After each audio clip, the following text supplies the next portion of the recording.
Paljud ärkavad täna üles pankrotistunutena. Mida sellest teha? Pole selge. Üldiselt on see täielikult läbi põlenud.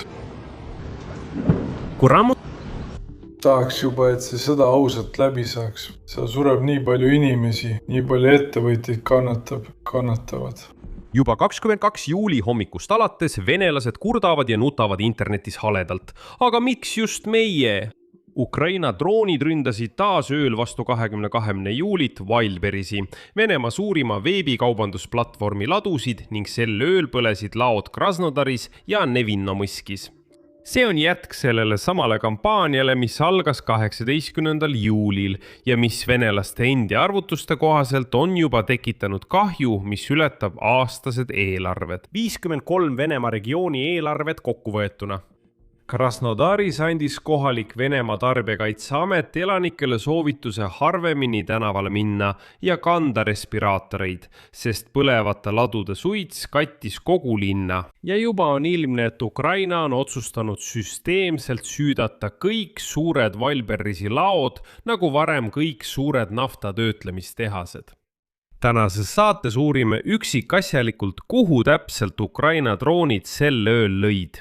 Mitu ladu on juba maha põlenud ja mitu põleb tulevikus? Millised on kahjusummad?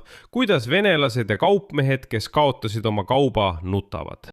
Ja mis kõige tähtsam, mis on strateegia, miks Ukraina relvajõud metoodiliselt vaenlase logistikat ja ladusid hävitavad?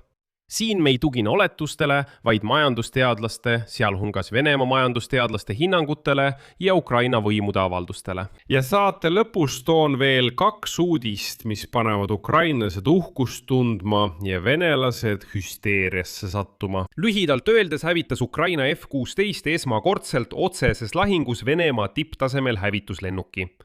Vladimir Putin ilmselt oma pükstesse pissides kuulutas kiiresti Ukraina relvajõudude uue ülemjuhataja Tropatovi tagaotsitavaks. Minu nimi on Aleksei Petši, arutame neid teemasid koos. Aga enne kui alustame. Palun teid, tellige see YouTube'i kanal, me liigume 300 000 tellijani. Seega olen isiklikult tänulik teie tellimuse eest.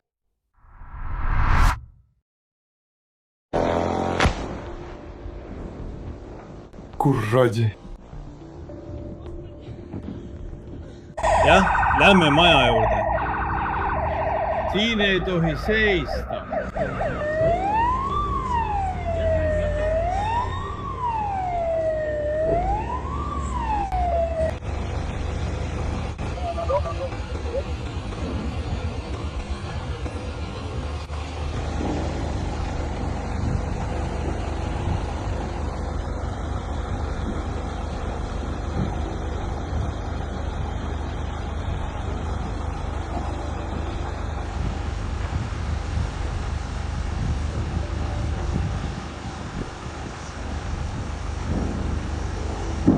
Tere tulemast Kalovo, Saiba, Holmes.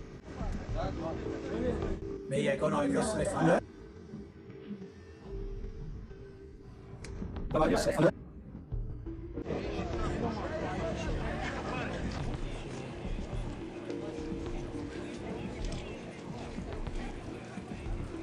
Ma ei saa aru, nad võtavad oma auto ja sõidavad minema. Jah, täiesti terve auto või?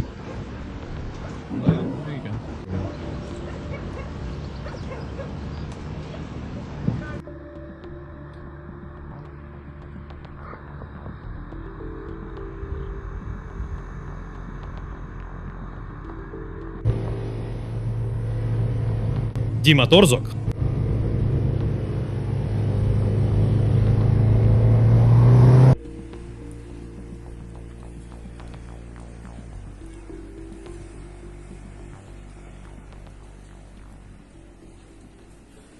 Nii et üle kogu Venemaa põlevad jätkuvalt suurimad Wildberriesi laod. Ja juba on ilmne, et Vladimir Putini käsutuses ei ole ega tule kaitset Ukraina droonide vastu. Ja venelased võivad loota vaid ukrainlaste halastusele.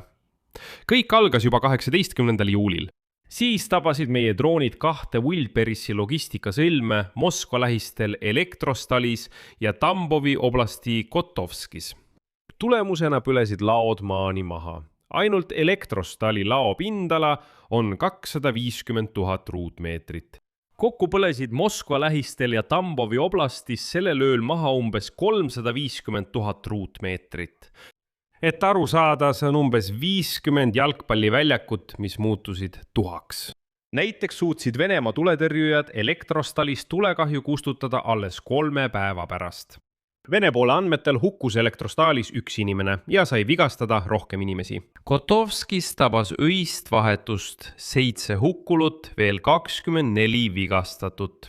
Kahjud ainult nende 2 objekti puhul hinnatakse $2,5 miljardi suuruseks. Ja nüüd vastu 22. juulit uus rünnakulaine ja taas Wildberisi ladude pihta. Rünnaku alla sattusid Wildberisi logistikakompleksid Krasnodaris ja Nevinnomõskis Stavropoli krais. Rünnakust mõlemale laole teatas ettevõtte juht Tatjana Kim ise. Mõlemast objektist viidi läbi evakuatsioon, kuid vigastatuteta ei pääsetud. Stavropoli kuberneeri Vladimir Vladimirovi andmetel sai Nevinnomõskis vigastada 5 inimest ning kokku mõlemas laos sai vigastada 13 inimest. Üldiselt on minu nõuanne venelastele. Öelge Wildberisi ladudes töö üles nii kiiresti kui võimalik, sest need löögid ei ole üksikud rünnakud ja Ukraina relvajõud põletavad maha kõik suured laod. Ärge isegi kahelge selles. Pärast seda, kui Putin ei suutnud isegi naftatöötlemistehaseid kaitsta, uskuge mind, Wildberisi ladude põletamine on palju lihtsam. Seega jookske, peitke end, kuni veel saab, sest te põlete seal kindlasti koos kaupadega maha. Vaadake geograafiat. Moskva ümbrus, Tambovi oblast, Krasnodari krai, Stavropoli piirkond. Ukraina droonid ründavad vaenlase logistikat alates Venemaa keskosast kuni lõunani välja. Ja see pole veel kõik. Tuletan meelde, et viimastel päevadel põles seal naftabaas Podolskis, logistikasõlm lõunaväravat Domodjedovas, tööstuspiirkond Lipetski lähedal, raudteejaam Rostovi oblastis ja nii edasi. See tähendab, et Ukraina relvajõudude tegevus toimub üsna laiaulatuslikult. Aga nende suurepäraste kaadrite taga, kus venelased vinguvad ja laod põlevad, peitub kõige meeldivam asi – kahjud. Sest numbrid tulevad sellised, et isegi Vene majandusteadlased haaravad peast kinni. Ja siin on peamine hinnang, mida ma juba eile mainisin ja mis alles täna ilmus Vene ajakirjanduses. Kahju Wildberisi ladude põlengutest ületas 53 Vene regiooni aastased eelarved. 53 Vene regiooni saavad aastas vähem raha, kui põles maha sõna otseses mõttes 1 ööga.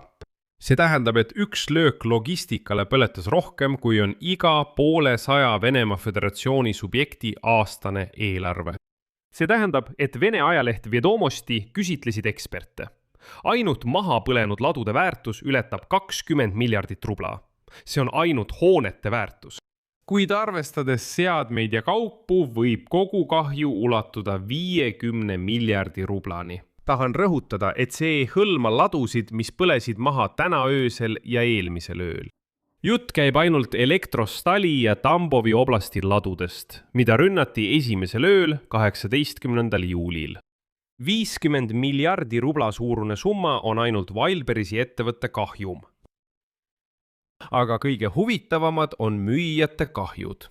Just nende samade müüjate, kes hoidsid oma kaupa nendes ladudes. Ehk siis tavaliste venelaste kahjud. Ma ei suuda enam pisaraid tagasi hoida.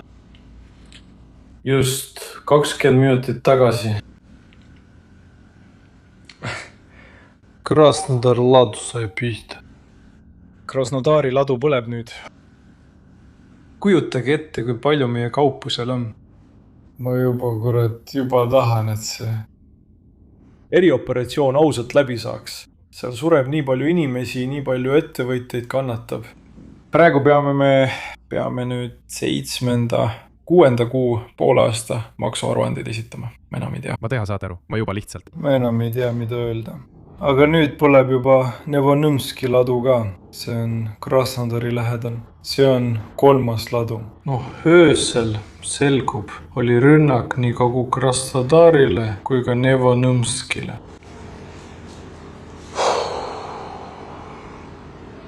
Ma olen šokis. Hinnanguliselt võisid need kahjud ületada 170 miljardit rubla. Ja nüüd tähelepanu. Kogu kontserni, kogu Wildberrisi ettevõtte aasta kasum eelmisel aastal oli 175 miljardit rubla. See tähendab, et kui ettevõte sooviks ausalt hüvitada müüjatele hävinud kauba, peaks ta välja käima summa, mis on võrreldav kogu aasta kasumiga. Nagu te teate, keeldus Wildberrisi ettevõte lihtsalt kompenseerimast nendele pesemata metsistunud venelastele mingeidki kahjusid. Venelased saadeti lihtsalt pikalt ja öeldi, et las nad nutavad kodus, aga oma rahast võivad nad unistada. Venelased küll nutavad, aga teevad seda kuidagi väga kummaliselt. Wildberrisi asutaja Tatjana Kim teatas, et ettevõte töötab välja võimalust kompenseerida müüjatele, kes on kaotanud oma kauba. See kõlab muidugi üllalt, kuid siin on üks nüanss. 2 nädalat enne rünnakut, 7. juulil, jõustus Wildberrisi uuendatud müüjatingimused. Ja nende uute tingimuste kohaselt vabastas ettevõtte end vastutusest kaupade kaotuse eest droonirünnakute, rakettide ja muude laskemoonade tõttu. Muide, kui Venemaal oleks vähemalt midagi järjepidevat, arvan, et Wildberrisi ettevõtet oleks saanud võtta kriminaalvastutusele. Teate miks? Sest kui nad võtsid need uued tingimused vastu, diskrediteerisid nad sellega Vene armeed. See tähendab, et ettevõte ei uskunud üldse, et Vene armee suudab neid kaitsta Ukraina droonide, rakettide ja teiste laskemoonade rünnakute eest. Ja ettevõte Vene armeesse üldse uskumata kirjutas pakkumisse sisse, et me ei hakka selle eest midagi kompenseerima. See on ju Vene armee diskrediteerimine, ehk nad kahtlesid juba ette selle tõhususes, mis muide oli täiesti õige otsus. Ehk siis vaid 2 nädalat enne seda, kui laod muutusid tuhaks, kirjutas Marketplace vaikselt reeglid ümber, nii et droonirünnakutes hävinud kaupade eest ei tuleks maksta. Kas see on juhus? Loomulikult mitte. Aga selle sama Tatjana Kimi üllal avaldusel peitub küünilisus, millega venelased veavad oma enda kaasmaalasi alt. Wildberris käitub juba praegu üsna kummaliselt. Müüjate isiklikes kontodes on lihtsalt kõik kadunud. Aruanded kaubajääkide kohta, mis asusid maha põlenud ladudes, on kadunud. Just Need aruanded on ainsad, mis annavad müüjatele lootust saada mingisugustki kompensatsiooni. Nagu te aru saate, kui andmeid pole aruandeid ega tõendeid selle kohta, et sinu kaup üldse seal oli. Kui jäägi aruannet pole, siis tähendab, et seda polnud laos. Kõik. Dokumentide järgi polnud põlenud ladudes üldse midagi. Ja pole aru saada, miks need venelased nüüd sotsiaalmeedias mutavad. Ja veel üks asi. Krasnodaris soovitas Rospotrebnadzori piirkondlik osakond pärast rünnakut elanikel harvemini tänavale minna ja kasutada laopõlengu tõttu respiraatoreid. Nii et miljonilinna elanikud istuvad kodus ja hingavad maskide kaudu, sest lähedal lõõmab logistikakeskus. Ja kujutage ette, mis nendes ladudes oli. Aga ma olen kindel, et seal võis olla lihtsalt tonne plastikut ja keemiat. Ja nüüd kirss tordil. Vaadake, et saaksite lõpus natuke naeratada. Kui Wildberrisi laod veel ilusasti põlevad ja venelased kurdavad sotsiaalmeedias, kutsus Vladimir Putin kokku erakorralise koosoleku. No mitte selleks, et mõelda venelaste peale, muidugi mitte. Ametliku päevakava järgi tegeleb Vladimir Putin riiklikult tähtsate asjadega. Täna õnnitles ta Gazmanovit ja Eifmanit nende juubelite puhul. Nüüd peamine küsimus. Miks Ukraina üldse põletab Wildberrisi ladusid?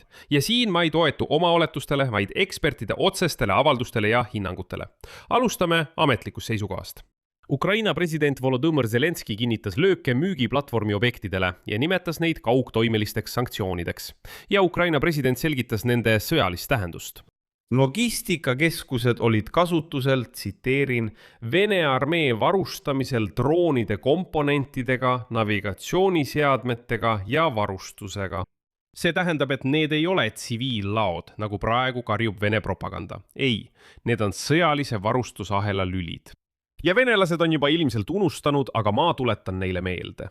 25. juunil kinnitas Volodõmõr Zelenski Ukraina julgeolekuteenistusele 40-päevase mõjuoperatsiooni Venemaa vastu, mille eesmärk oli saavutada sõja lõpetamine. asi on selles, et 40 päeva jooksul jätkavad droonid põletamist. Lihtsalt põletada Venemaad, et metsistunud venelased lõpuks hakkaksid aru saama, mida nad üldse korda on saatnud, kuhu nad on roninud ja kelle kallale nad on läinud. Neile ütlesid ka tšetšeenid, et Džohar Dudajev ütles, ärge puutuge ukrainlasi, muidu kajab see teile nii rängalt vastu, et te kahetsete seda väga kaua. Nad ei kuulanud. Ja nüüd käib 40-päevane kampaania nende venelaste sundimiseks, et nad vähemalt millestki aru hakkaksid saama. Ja kui vaadata, mis viimastel nädalatel toimub, see on naftatöötlemistehaste, naftabaaside, logistikasõlmede, sadamate, tehaste ja nii edasi süstemaatiline hävitamine. Pilt kujuneb iseenesest. Ehk siis asi on lähenemise muutmises. Ukraina relvajõud hävitavad mitte lihtsalt üksikuid sihtmärke, vaid kogu Vene armee varustusteid tervikuna. See tähendab, et mitte ainult üks ladu, vaid vaenlase võimekus midagi sõduriteni toimetada. Ja täna kirjutab Bloomberg. Ukraina rünnakute laienemine Venemaa logistilistele keskustele, kui see ei jää üksikuks aktsiooniks, vaid muutub süsteemseks tegevuseks, toob Venemaa majandusele selgelt negatiivseid pikaajalisi tagajärgi. Siin peitubki vastus, miks Kreml on närvis. Sest naftatöötlemistehast saab kuidagi paari kuuga proovida parandada. Bensiini võib muidugi põlvili langeda ja Kasahstanilt paluda. Aga kui kogu logistika lüüakse rivist välja, siis kukub sisuliselt kogu tarbija majandus korraga kokku. Kaupa pole, kaup ei jõua kohale, müüjad lähevad pankrotti, hinnad tõusevad, inflatsioon kiireneb, ettevõtete usaldus kukub järsult. Ja kõik see lisandub juba olemasolevale kütusekriisile, naftatöötlemise kokkuvarisemisele ja järjekordadele tanklates. Muide, ettevõtete usaldusest rääkides, siin on ka huvitav uudis. Tänase päeva värske uudis kõlab nii. Viimane aruanne näitas, et kapital voolab Venemaalt kiiresti välja. Ettevõtted üritavad palavikuliselt oma varasid Venemaalt välja viia. Ja see on kõige ausam näitaja sellest, et ettevõtted ei näe mingit perspektiivi jätkata tööd metsistunud Venemaal. Ja saate lõpus veel paar uudist, nagu öeldakse, magustoiduks. USA Ühendstaabi ülemate komitee esimees kindral Dan Kane rääkis senatis toimunud kuulamistel huvitava uudise.